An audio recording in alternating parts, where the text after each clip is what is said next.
Assalamualaikum warahmatullahi wabarakatuh. Halo sahabat jalanan dimanapun kalian berada, jumpa lagi bersama saya Salsabila Fidausya.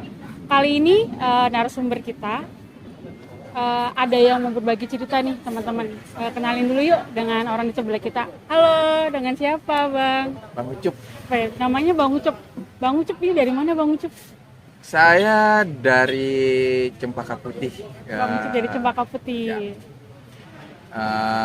Tepatnya sih kalau tempat nongkrong saya tuh di Taman Solo. Oh, di Taman Solo Cempaka Putih. Ya, saya dari ojol daerah sono, nongkrong di daerah sana. Oh ya, oke. Nah, Betul. jadi selama jadi relawan ada nggak sih Bang pengalaman nih Bang yang Abang ingat sampai sekarang yang bakal Abang lupain nih Bang? Bisa tolong ceritain nggak Bang ke teman-teman? Pengalaman jadi relawan yang nggak bisa saya lupain gitu. Kalau untuk pengalaman jadi relawan sih, momen-momen itu memang banyak sih, kalau ceritain pasti kepanjang. Iya. Tapi ada beberapa yang saya ceritain kesan-kesan saya gitu ya. Terutama pas lagi nanganin kecelakaan di tempat. Itu ada banyak modelan korban tuh seperti apa tuh banyak. Dari yang lukanya ringan, lukanya sedang, sampai lukanya tuh parah. Kalau dibilang zonanya udah zona merah lah gitu, harus benar-benar perlu bantuan tindakan medis. Nah itu awalannya sih yang ringan dulu nih saya kisahin. Jadi ada ojol kecelakaan. Ini saya lagi bawa paket. Oke. Nah bawa paket, pas di depan saya pun ada ojol juga. Tiba-tiba dari belakang ada mobil lewat, hampir nabrak saya tuh Bil. Saya lolos, yang depan saya ketabrak. Oh, iya. Jatuhlah dia, si mobil tersebut nggak berhenti, lari, Oh, kabur. lari. Ya. Nah, terus saya bantu dong, nggak tega lah. Saya berhenti, saya pinggirin dulu nih motor korbannya, saya pinggirin. Nah, terus tiba-tiba saya tanya dulu, Pak, apa yang rasa sakitnya nih, gitu kan. Dia ngos-ngosan, kayak abis lari gitulah. Nah, sakit Bang, bahu saya nih, kalau diangkat sedikit udah sakit, dia bilang. Nah, terus rame, tiba-tiba ojol banyak yang berhenti. Termasuk warga yang dari dalam pada keluar, ada yang bawa air minum malah. Ada yang bawa air botol, ada yang bawa teh manis anget gitu kan. Nah, berhubung di situ saya udah pernah belajar gitu ya, pernah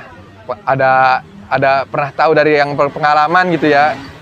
Setahu saya sih memang kalau ada kecelakaan itu nggak boleh dikasih minum itu nggak boleh, karena si jantung itu lagi berdebar-debar, shock dia tuh. Iya, kalau dikasih minum katanya sih takut mempersumbat bagian pernapasan, betul. Resiko tersedak gitu ya. Betul, takut tersedak, malah nanti efeknya malah makin membahayakan si korbannya gitu. Jadi kalau diusahakan kalau ngelihat kecelakaan ataupun jatuh gitu ya dari apapun, dia udah ngos-ngosan gitu, jangan dikasih minum.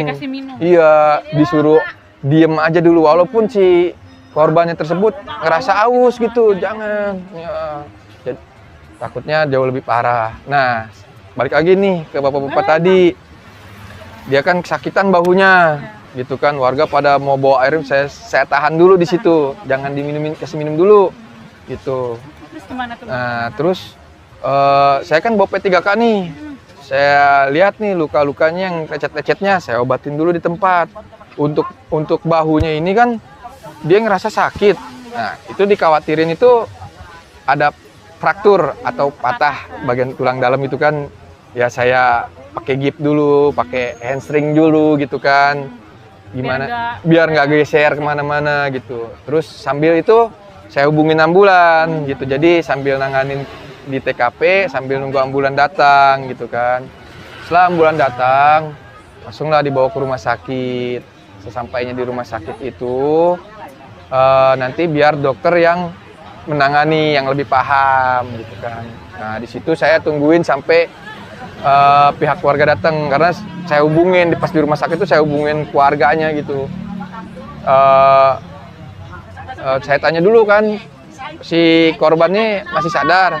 Pak, ini kalau saya hubungin pihak keluarga Bapak atau sanak saudara yang terdekat biar ke rumah sakit datang buat ngurusin Bapak juga gitu kan.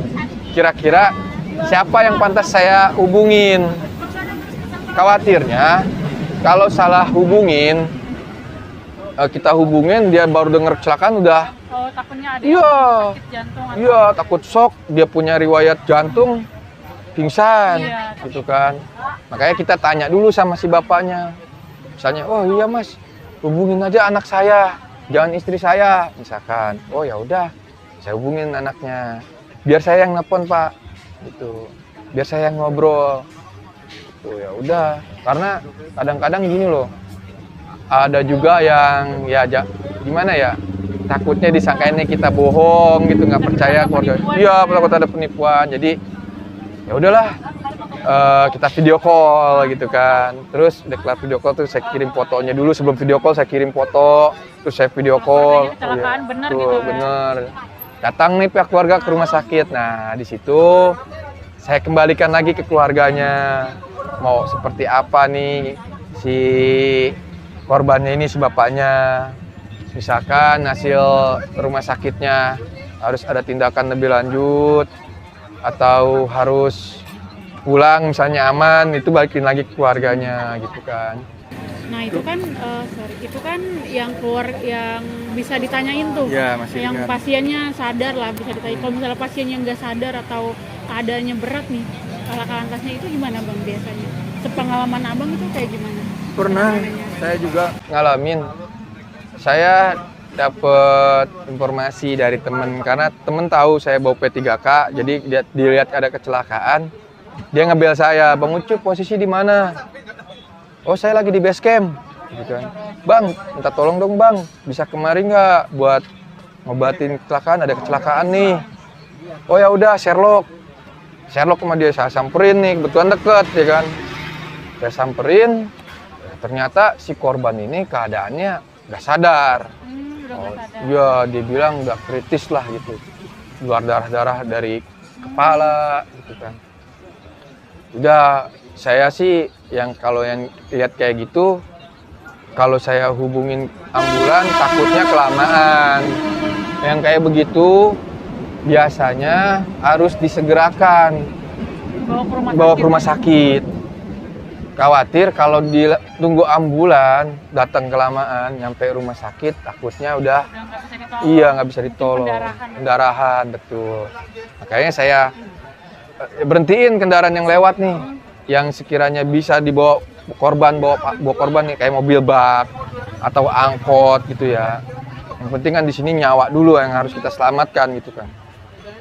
Bawa nyampe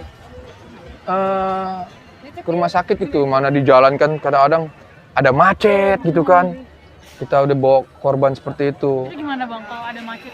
Nah, biasanya kalau saya sendiri ya, pasti saya selalu kawal mobil tersebut. Iya, ada ojol-ojol lain. Kadang, bang, ya tolong bantuin buat buka jalan. Karena posisi sore itu pernah tuh, posisi sore jam-jamnya macet gitu kan. Lewat area yang macet gitu kan. Terus dikawal lah sama anak-anak ojol sama warga-warga sekitar itu ya buat buka jalan, memperlancar jalur mobil. Walaupun mobil itu nggak bersuara, kadang nggak bersirine gitu ya, atau bajai lah gitu katakanlah, kan nggak ada suara sirine. Itu antusias para warga untuk buka jalan, ojol-ojol tuh bener-bener top banget gitu ya. Lancar sampailah tiba ke rumah sakit terdekat dari TKP nih. Rumah sakit terdekat itu nggak bisa buat menangani si korban tersebut. Oh waktu itu keadaannya rumah sakitnya nggak bisa. Iya, karena yang dekat Nggak dari memadai TKP. apa gimana bang? Itu dia alatnya yang nggak memadai. Itu harus penindakan di rumah sakit yang lebih besar, yang alatnya lengkap. Jadi diarahkan ke rumah sakit yang lebih. Diarahkan oleh dokter tersebut ke rumah sakit yang besar, yang terdekat di situ. Nah, akhirnya kita kawal lagi nih, kita kawal sampai rumah sakit besar yang terdekat situ kan. Nyampe rumah sakit terdekat nih yang besar nih. Dok, di GD-nya, sus tolong, ini ada korban kecelakaan, nggak sadarkan diri. Waduh, mohon maaf Pak, kita bukan menolak. Begitu dokter ngeliat korbannya nih, bukan menolak pasien ini harus disegerakan, tapi di rumah sakit kita bednya penuh. Lalu gimana dong dok? Bingung nih kita sama anak-anak nih yang pada mengawal nih. Harus gimana dok? Ini harus disegerakan, bawa lagi ke rumah sakit yang dekat ini. Ini rumah sakit besar. Oh siap dok. Segera. Ya udah. Kira saya bilang ke anak-anak lain, ayo kawal lagi sampai rumah sakit sana. Jangan. Kita kawal nih panjang perjalanan itu. Panjang perjalanan walaupun tersendak-sendak gitu ya. Kita buka-buka jalan sama anak lain, nyampe di rumah sakit yang dibilang dokter tersebut, diarahin. Karena khawatirnya kalau misalnya kita main asal di rumah sakit lain, takutnya memang kayak di awal nggak bisa gitu kan, karena keterbatasan alat atau kadang ada yang dokternya lagi belum ada gitu kan. Nah akhirnya nyampe di rumah sakit tersebut, ya alhamdulillah ketolong, ada bed, alat pun ada. Langsung ditanganin itu karena benar-benar emergensi gitu kan. Setelah masuk pendaftaran, setelah masuk di GD, terus saya lanjut dikasih tahu sama susternya, Pak, tolong daftarin dulu, kata perawatnya. Ya baik sus, saya bilang. Nah kan butuh KTP kalau pendaftaran kan, langsung tuh saya baru ngeh sama kendaraannya sama barang-barang si korban, kan ada di TKP. Oh berarti nggak ke bawah itu? Nah kebetulan barang korban itu ada di bawah, cuman motor doang yang di TKP sana. Saya periksa lah bareng security rumah sakit, Pak, mohon Pak izin, ini ada barang si korban, saya nggak berani buka sendiri, khawatir ada kehilangan nanti, takutnya tersangkanya saya, jadi lebih enak ada saksi security rumah sakit, dibongkar. Kenapa? Saya perlu KTP untuk daftar. Oh ya siap, dibuka lah sama security, dilihat semua, ada dompet. Nah, dicarilah di dompet itu ada KTP. Nah, berikut langsung saya daftarin. Dan di dalam tas itu pun ada handphone. Ini kan dia nggak sadar nih, nggak bisa ditanya dong. Wah, saya takut nih, salah ngabarin nih. Gimana tuh Bang, kalau kayak gitu ngabarin keluarganya Bang? Jadi terutama sih kalau saya, yang paling rentan itu kan ibu bapak pasti kan takutnya udah berumur ya, udah tua gitu ya. Cari nih kira-kira. Ya mohon maaf sih memang otomatis privasinya sedikit saya buka yang bekas cetan. Entah itu ada suami, atau pacar, atau paman bibinya gitu ya. Tantenya yang saya kabarin tuh saudaranya. Situ nggak langsung ke keluarga toknya. Nah biar takutnya nggak kejadian kesalahan lah gitu. Jadi hati-hati buat yang di jalan tuh, kalau buat ngabarin ke keluarga, jangan langsung, Bu, Pak, ini anaknya kena musibah. Iya, ntar takutnya bukan mempermudah atau mempertenangkan orang, jadi suasana jadi gaduh, iya gitu kan. Jadi kalau untuk ngabarin orang tuh jangan selalu, Pak ini kecelakaan. Gimana tuh Bang? Kondisinya itu jangan. Jadi ngabarinnya cukup kasih tahu, Bu, Pak, mohon maaf, ini handphone si misalkan kan kita udah lihat nama KTP-nya ya, misalkan Pak ini sekarang posisinya lagi di rumah sakit gitu. Oh kenapa Pak? Misalkan ada apa? Nggak ada apa-apa, cuman si bapaknya sekarang lagi ditangani di dokter, handphonenya dikasih ke saya, itu pelan-pelan. Dia butuh keluarga buat kemari, saya hubungin, makanya oh iya Pak di rumah sakit mana? Gitu, kasih tahu lah, Sherlock. Jangan ceritain dulu untuk kronologi atau kondisi korban. Gitu. Biar apa? Biar dia nggak shock. Nanti begitu keluarganya sudah datang ke rumah sakit, Nah, kita temuin aja dulu sama dokter dan sama udah diarahin sama dokter, baru kita ketemuin sama si korbannya, pasiennya nih di rumah sakit, keluarga anggotanya mereka nih. Jadi di situ baru nanti kan mereka, aduh ya Allah gimana. Seenggaknya kalau memang dia punya penyakit riwayat, terus dia kambuh di rumah sakit tersebut kan ada yang nanganin, ada dokternya, ada kalau perawatnya. Kalau dari rumah Kalau jangan kita tambah repot lagi nantinya gitu kan. Jadi ya harus hati-hati lah kalau untuk kita ambil menolong orang baik, tapi harus tahu juga caranya agar supaya kita menolong itu nggak jadi masalah buat kita lagi gitu. Masalah baru nimbulinnya, jangan. Jadi kita harus hati-hati gitu kalau untuk menolong seseorang. Niat kita tulus, niat kita tuh ikhlas gitu ya. Niat kita emang buat jadi satu amal ibadah gitu ya. Tapi di situ mempersulit keadaan orang lain juga nanti takutnya. Jadi harus ada tahu tata caranya gitu. Di situ pun saya bisa begini, Bill, karena belajar juga sama teman-teman yang udah berpengalaman, senior lah gitu, ya lebih lama gitu kan. Udah berapa kali nanganin kecelakaan lalu lintas gitu kan. Nah terus kalau udah datang keluarganya ke rumah sakit, baru kita serahkan barang-barang si korban ini gitu. Nanti baru kita kasih tahu kronologinya seperti apa gitu kan.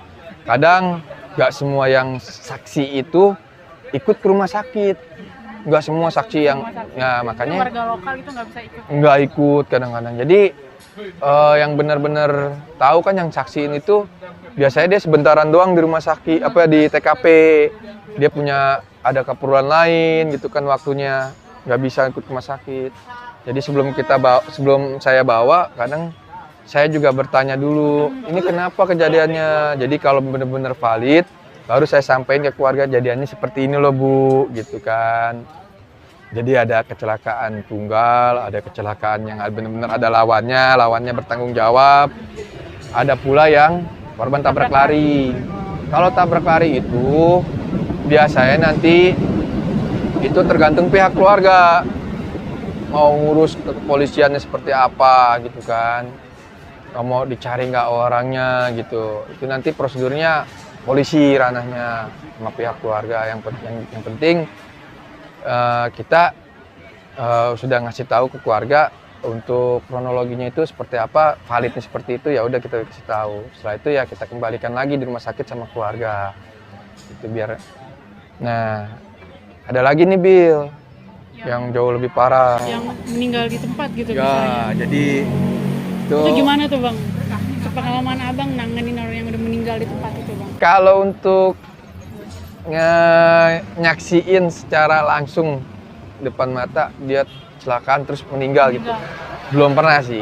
Belum pernah. Tapi kalau berdasarkan informasi gitu ya, terus saya lagi lewat, tiba-tiba ada kecelakaan meninggal di tempat gitu ya, itu beberapa kali pernah ngalamin. Gimana tuh Bang? Jadi terutama kalau misalkan ada kecelakaan ditabrak ataupun dia kecelakaan sendiri, dibilangnya kecelakaan sendiri itu human error, atas dasar kesalahan diri sendiri dia nabrak terus meninggal di tempat itu ya. Nah terus yang pertama saya tanya dulu nih, kalau nggak lihat di TKP ini kenapa gitu kan, kejadiannya seperti apa. Misalnya ada warga setempat atau orang yang lewat yang berarti gini Bang, ini kasih tahulah kronologinya. Misalkan dia mau nyelip gak dapet, ketabrak akhirnya sama mobil besar. Oh itu ya udah. Terus belum ada ambulan yang merapat.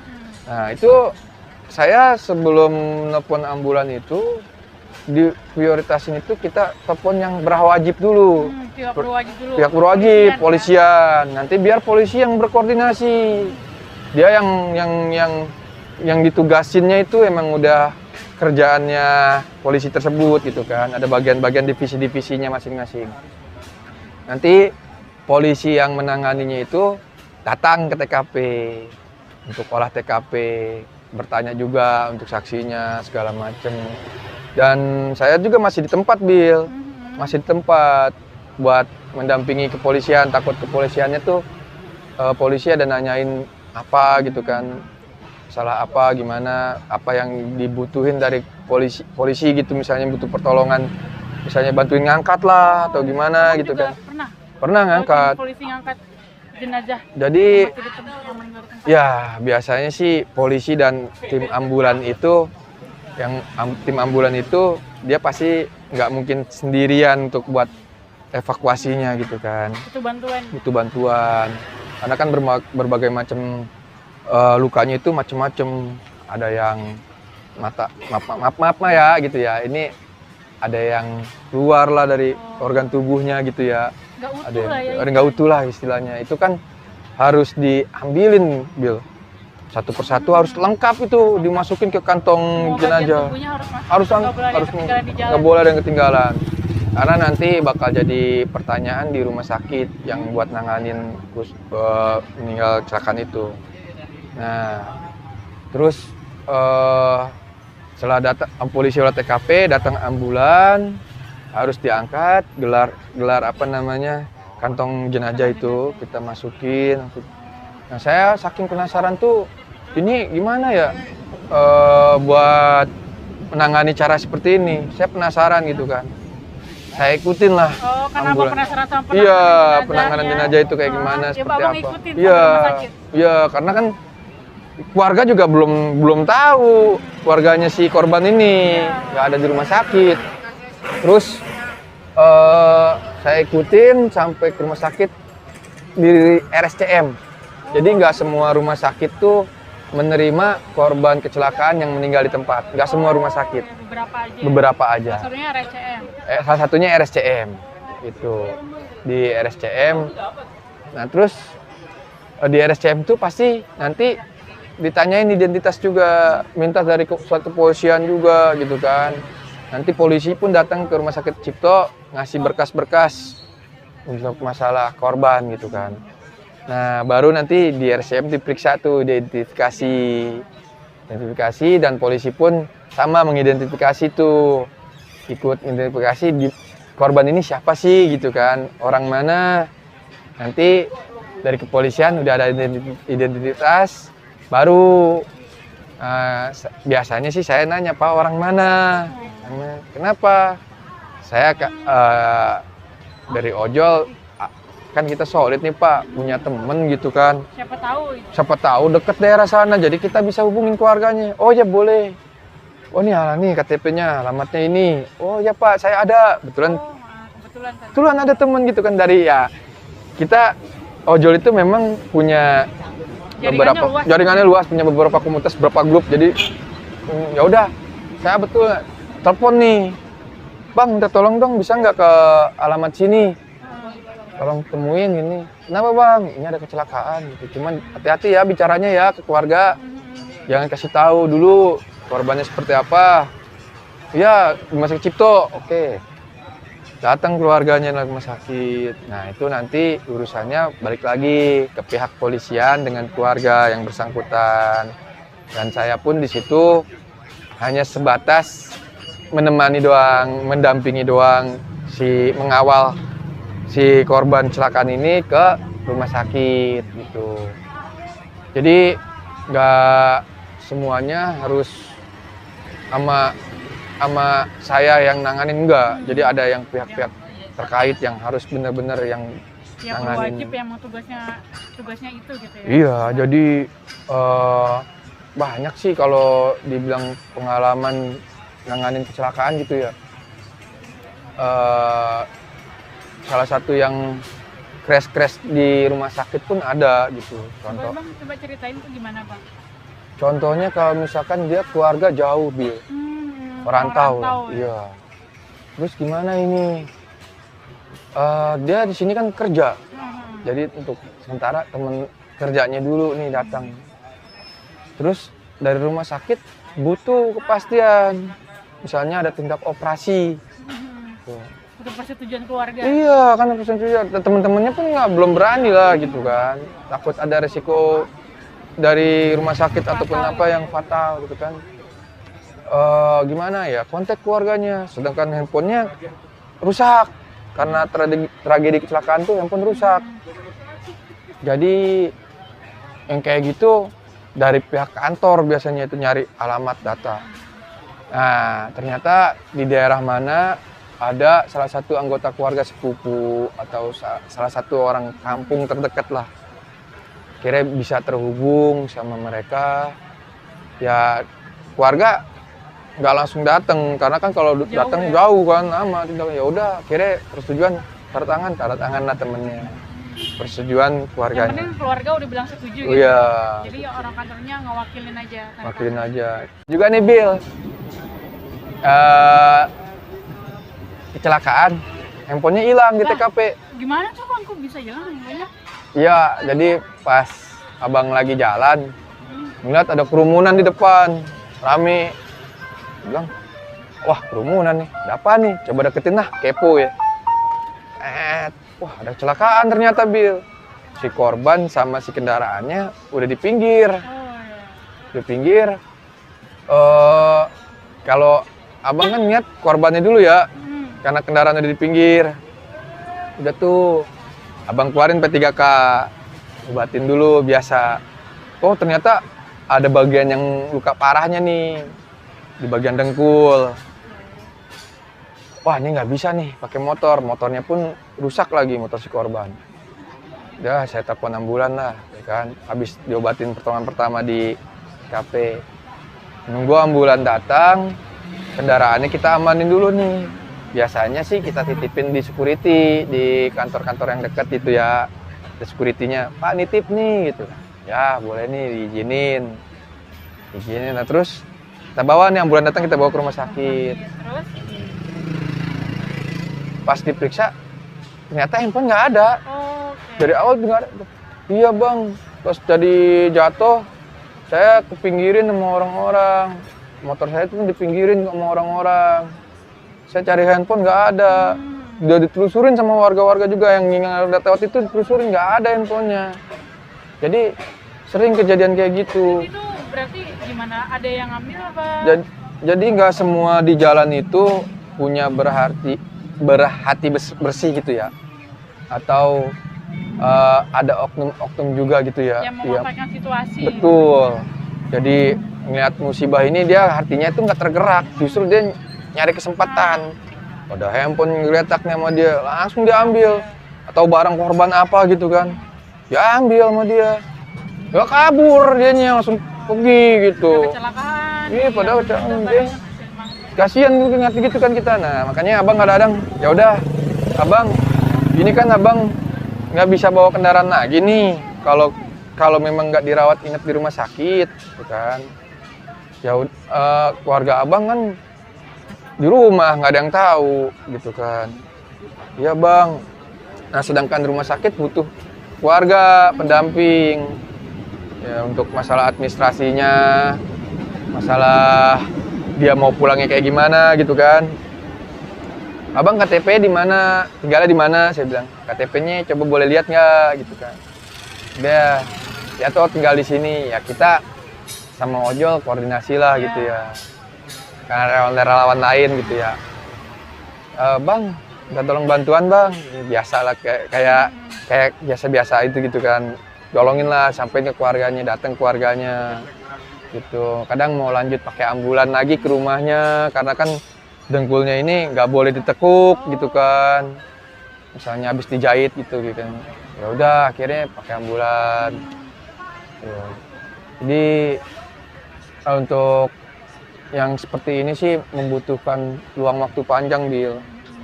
Butuh juga dari hati juga gitu. Jangan sampai kita nolongin orang tapi kitanya ini nggak kondusif gitu, jangan sampai seperti itu. Saya diajarin juga sama teman-teman, sama senior-senior saya yang udah berpengalaman gitu kan. Percuma kalau kita nolongin orang, kalau kitanya sendiri nggak kondusif gitu. Jadi kita berbuat satu pahala gitu ya, karena nolongin orang, tapi di balik semua itu di belakang kita nih ada orang rumah gitu ya. Rumah kesusahan. Iya kesusahan gara-gara kita ngebantuin orang. Ya itu sebenarnya suatu kerugian juga. Yang penting ngutamain keluarga dan diri sendiri dulu, baru kalau kita punya waktu luang baru bisa nolongin orang. Betul dia. Jadi kenapa saya bisa nolongin orang juga balik lagi di awal tuh? Ya karena di sini saya masih sendiri dan beban saya nggak terlalu besar gitu kan. Karena masih Dan single gitu ya. masih single. Jadi kalau saya pun mungkin sama kayak senior saya ya gitu ya, yang udah sekarang udah vakum juga gitu. Mungkin kedepannya saya juga nggak bakal selalu seperti ini, Bill. Mungkin nanti ada orang yang baru mau belajar juga karena tergerak hatinya kayak saya gini gitu kan. Nah, nanti pasti kita saling ngarahin, saling tukar pikiran, saling berbagi ya. Nanti apa yang saya alamin, apa yang saya dapat saya kasih ke mereka gitu kan. Nanti saya juga pasti agak sedikit berkurang, agak sedikit vakum karena Waktunya agak perpanjang relawan. iya, jadi sama kayak yang lain-lain lah. Jadi Misalnya sudah berkeluarga. betul, kalau misalnya saya berkeluarga kan saya harus memprioritaskan keluarga saya juga gitu. Tetap menolong, cuman nggak seaktif kemarin gitu. Sebisa mungkin doang gitu kan. Kalau yang saat ini saya kerjain itu, yang saya bantu itu, saya gimana caranya benar-benar sampai kondusif keluarga gitu. Karena ngerasanya tuh puas aja kalau sampai kondusif gitu. Lega gitu ya. Lega hati gitu kalau udah. Jadi ketika ada orang kena musibah, ada masalah, tanpa harus ada masalah baru lagi gitu loh dari masalah yang tersebut itu. Nah, kadang-kadang kan ada orang yang nggak paham, yang hanya sekedar menolong, dia tolongin tapi ada masalah di balik pertolongan itu gitu karena nggak tahu. Betul, salah langkah. Betul. Jadi kadang-kadang saya juga suka menegur gitu ya kalau memang mau menolong memang tulus, niatnya bagus gitu ya. Jadi ada caranya. Ada caranya gitu. Banyak sih kalau untuk bercerita masalah kejadian-kejadian kecelakaan gitu ya, Bill. Jadi intinya buat para relawan tetap semangat, tetap bersinergi lah, dan tetap harus berjuang untuk yang kalau menangani kecelakaan lalu lintas gitu ya. Kalau yang relawan-relawan yang dari hatinya benar-benar tulus untuk menolong seseorang kesusahan di jalan, baik itu kecelakaan ataupun yang motornya mogok gitu ya, ada trouble segala macam, tetap semangat walaupun menyita waktunya gitu ya, dan tetap harus perhatiin juga sama diri sendiri, apalagi kalau udah berkeluarga gitu ya. Prioritaskan keluarga dulu ya. Iya, prioritaskan keluarga dulu. Ya. Jadi jangan sampai menolong seseorang itu tapi diri pribadinya tuh kesusahan, nggak kekurangan segala macam. Yap, Bang Ucup, makasih banyak nih udah berbagi pengalaman ke kita. Makasih banyak juga udah banyak meluangin waktu jadi relawan, dan semoga amal kebaikannya itu menjadi pahala nih Bang Ucup. Amin ya rabbal alamin. Salam untuk rekan-rekan yang lainnya ya Bang. Siap, selalu disalam. Saya Salabila dari Sahabat Jalanan ingin menutup wawancara ini. Wabillahi taufiq wal hidayah. Wassalamualaikum warahmatullahi wabarakatuh.